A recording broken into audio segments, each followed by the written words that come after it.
మంగళగిరి, తాడేపల్లి నగర పరిధిలో ఉన్నటువంటి ప్రధాన ఆలయాలు ముక్కోటి ఏకాదశి పండుగను పురస్కరించుకొని భక్తులతో కిటకిటలాడుతూ దర్శనమిస్తూ ఉన్నాయి.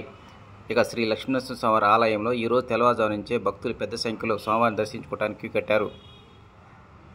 సుదూర ప్రాంతాల నుంచి వచ్చేటువంటి భక్తులకు, అన్ని వర్గాల ప్రజానికానికి ఎలాంటి ఇబ్బందులు లేకుండా గత నెల రోజుల నుంచి ఆలయ అధికారులు చేసినటువంటి ఏర్పాట్లు మాత్రం సత్ఫలితాలు ఇస్తున్నాయి. ఎలాంటి ఇబ్బందులు లేకుండా ప్రశాంతమైనటువంటి వాతావరణంలో క్యూ లైన్లో నుంచొని భక్తులు స్వామివారిని దర్శించుకుంటూ ఉన్నారు.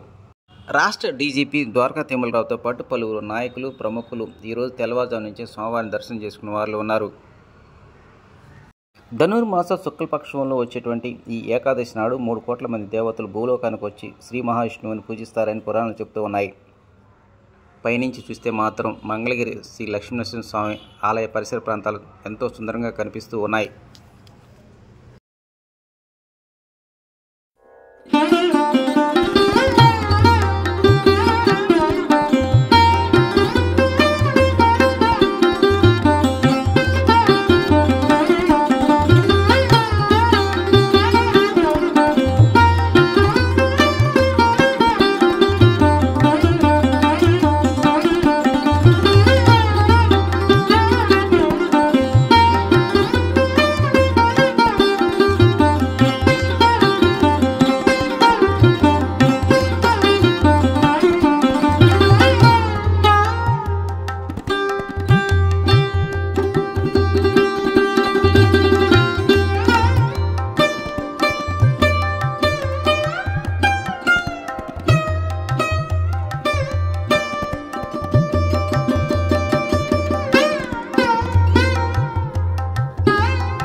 అందరూ అప్రమత్తంగా ఉండగలరు.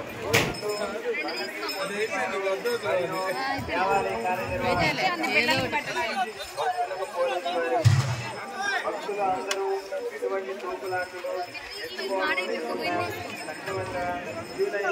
భక్తులకు అవకాశం కల్పించగలరు. ఉత్తర ద్వారా దర్శనం పూర్తి చేసిన భక్తులు ప్రదేశం మధ్య గుమిగూడకుండా ఇతర భక్తులకు దర్శనం చేసుకున్నట్టు అవకాశం కావున అందరూ